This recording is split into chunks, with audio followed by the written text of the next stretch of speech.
ল'ৰা ছোৱালীক কিতাপৰ জ্ঞানৰ লগতে মানসিক, শাৰীৰিক বিকাশ আৰু ব্যৱহাৰিক জ্ঞানৰ প্ৰয়োজন হয়। দৈনন্দিন জীৱনৰ সৰু সৰু অভ্যাসবোৰেই শিশুসকলৰ এটা উজ্জ্বল ভৱিষ্যত গঢ়ি তোলাত সহায় কৰে। সেয়েহে ছাত্ৰ জীৱনত ভাল অভ্যাসৰ গুৰুত্ব বহুগুণে বেছি। আজি মই আপোনালোকক ছাত্ৰ ছাত্ৰীৰ বাবে প্ৰয়োজনীয় 14টা ভাল অভ্যাসৰ কথা ক'বলৈ ওলাইছোঁ। নম্বৰ 1, ৰাতিপুৱা সোনকালে উঠিব লাগে। প্ৰতিদিনে পুৱা সোনকালে উঠাটো নিয়ম কৰি লওক। কাৰণ ৰাতিপুৱাৰ পৰিৱেশত আচৰিত ধৰণৰ শক্তি থাকে। লগতে সেই সময়ত মনটোও সম্পূৰ্ণ সতেজ হৈ থাকে, যাৰ বাবে সেই সময়ত কৰা অধ্যয়নবোৰ সদায় মনত থাকে। কেৱল এয়াই নহয়, এই সময়ত পঢ়া শুনা কৰি থাকোঁতে কঠিনতম প্ৰশ্নবোৰো অতি সহজে সমাধান কৰিব পৰা যায়। নম্বৰ 2, নিয়মীয়াকৈ স্কুললৈ যাওক। প্ৰতিদিনে স্কুললৈ গৈ আপুনি গম পায় যে শিক্ষকসকলে শ্ৰেণীত কি পঢ়াইছে। ইয়াৰ ফলত পাঠ্যক্ৰমৰ পৰা ওলাই নাযায় আৰু প্ৰতিটো বিষয়ৰ প্ৰতি আপুনি সজাগ আৰু সচেতন হৈ থাকিব পাৰিব। নম্বৰ 3, নিয়মিতভাৱে পঢ়ক।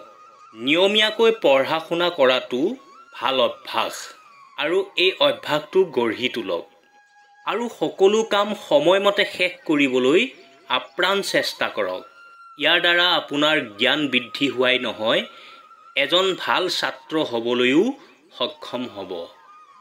ছাত্ৰ জীৱনত লাভ কৰা জ্ঞান ভৱিষ্যতে বহুতো বাধা অতিক্ৰম কৰা কামত আহে। 4 নম্বৰ, কিতাপসমূহ সংগঠিত কৰি ৰাখক। ছাত্ৰ ছাত্ৰীৰ এটা ভাল অভ্যাস হ'ল তেওঁলোকৰ কিতাপসমূহ সংগঠিত কৰি ৰখা।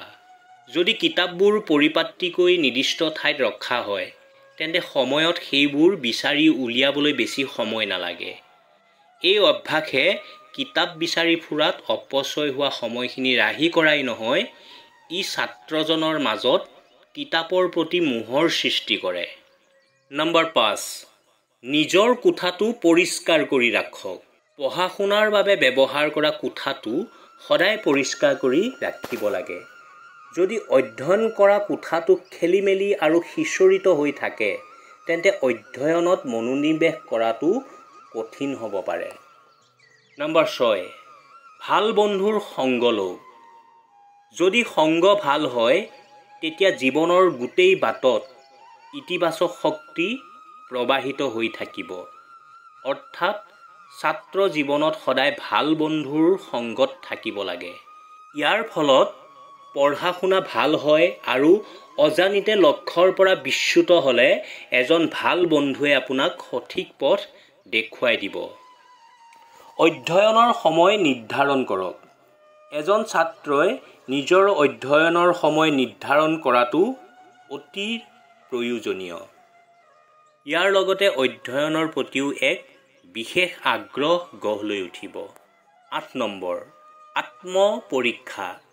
যিকোনো পৰীক্ষাৰ বাবে নিজকে প্ৰস্তুত কৰিবলৈ মাজে মাজে নিজকে পৰীক্ষা কৰি থকাটো দৰকাৰী। ইয়াৰ বাবে সেই বিষয়টোৰ প্ৰশ্নবোৰ সমাধান কৰিবলৈ চেষ্টা কৰক যিবোৰ আপুনি কঠিন বুলি ভাবে। অৱশ্যে এইটো কোৱাটো সহজ, কিন্তু কৰিবলৈ ইমান সহজ নহয়। কিন্তু প্ৰচেষ্টাৰে ইয়াক কৰিব পাৰি। লগতে আত্মপৰীক্ষাৰ দ্বাৰা আপুনি আগতীয়াকৈ ভৱিষ্যতৰ বাবে কি কৰিব সেইটো প্ৰস্তুত কৰিব পাৰিব। 9 নম্বৰ, ভুল কৰিবলৈ কেতিয়াও ভয় নকৰিব। ভুল সকলো মানুহৰে হ'ব পাৰে। ভুলৰ পৰা শিকিব পাৰি। গতিকে ভুল কৰিবলৈ কেতিয়াও ভয় নকৰিব। ভুল কৰাৰ ভয় যদি আপোনাৰ মনত থাকি যায়, তেন্তে জীৱনত আপুনি একো কৰিব নোৱাৰিব। কোনো কামত হোৱা ভুলে সেই কামটো সঠিকভাৱে কৰাৰ উপায় ক'ব আৰু ইয়াৰ দ্বাৰা আপোনাৰ বুজাবুজি আৰু সিদ্ধান্ত গ্ৰহণৰ ক্ষমতা শক্তিশালী কৰিব। 10 নম্বৰ, নিজৰ জ্ঞান ব্যৱহাৰ কৰক। এজন ছাত্ৰই কেতিয়াও নিজৰ জ্ঞান ব্যৱহাৰ কৰা সুযোগ হেৰুৱাব নালাগে। এনে কৰিলে আপোনাৰ জ্ঞানৰ পৰীক্ষাই নহয়, আপোনাৰ জ্ঞানো বিস্তাৰিত হৈ গৈ থাকিব। একে সময়তে ছাত্ৰজনেও নিজৰ জ্ঞান ব্যৱহাৰ কৰি নিজৰ মাজত থকা অভাৱবোৰ জানিবলৈ আৰু বুজিবলৈ সুযোগ পায়। গতিকে এজন ছাত্ৰই নিজৰ জ্ঞানক ব্যৱহাৰ কৰা সুযোগৰ সন্ধানত সদায় থাকিব লাগে। সহকৰ্মীসকলক পঢ়া শুনাত সহায় কৰিও এই কাম কৰিব পাৰি। নম্বৰ 11, সদায় চেষ্টা কৰি থাকিব। যিকোনো কাম কৰিবলৈ সদায় দৃঢ় প্ৰতিজ্ঞ হ'ব লাগে আৰু সদায় সম্পূৰ্ণ কৰিবলৈ চেষ্টা কৰিব লাগে। কাৰণ যিকোনো কাম কঠিন হ'ব পাৰে কিন্তু অসম্ভৱ নহয়। গতিকে এই চিন্তাটো আপোনাৰ মনত গঢ়ি তোলক যে যদি সেই কামটো আন কোনোবাই কৰিব পাৰে তেন্তে আপুনিও নিশ্চিতভাৱে কৰিব পাৰিব। প্ৰয়োজন হ'ল মাত্ৰ অধ্যৱসায়ৰ। চেষ্টা কৰক। 12 নম্বৰ, আনৰ কামত হস্তক্ষেপ নকৰিব। এজন আদৰ্শ ছাত্ৰৰ এটা মৌলিক মন্ত্ৰ হ'ল আপুনি কেৱল নিজৰ কামত মনোনিৱেশ কৰক, আনৰ কামত হস্তক্ষেপ নকৰিব। কাৰণটো হ'ল যদি আপুনি চৌপাশৰ পৰিৱেশ আৰু ঘনিষ্ঠ বা ওচৰ চুবুৰীয়া কাজিয়াৰ প্ৰতি গুৰুত্ব দিয়ে, তেতিয়া আপুনি অধ্যয়নত মনোনিৱেশ কৰিব নোৱাৰিব। ফলত আপুনি পঢ়া শুনাত ক্ৰমান্বয়ে পিছুৱাই যাব। ছাত্ৰ ছাত্ৰীয়ে আনৰ কামত সেইকাৰণেই একেবাৰে হস্তক্ষেপ কৰিব নালাগে। 13 নম্বৰ, ভয়ৰ সন্মুখীন হ'বলৈ চেষ্টা কৰক। যদি কোনো বিশেষ কাম বা বিষয়ক লৈ আপোনাৰ মনত ভয়ৰ ভাৱ থাকে তেন্তে তাৰ পৰা পলাই নাযাব, দৃঢ়তাৰে মুখামুখি হ'ব। এনে কৰিলে আপুনি কেৱল আপোনাৰ ভয়ক জয় কৰাই নহয়, সেই কামত নিজকে ভাল কৰি তুলিব পাৰিব।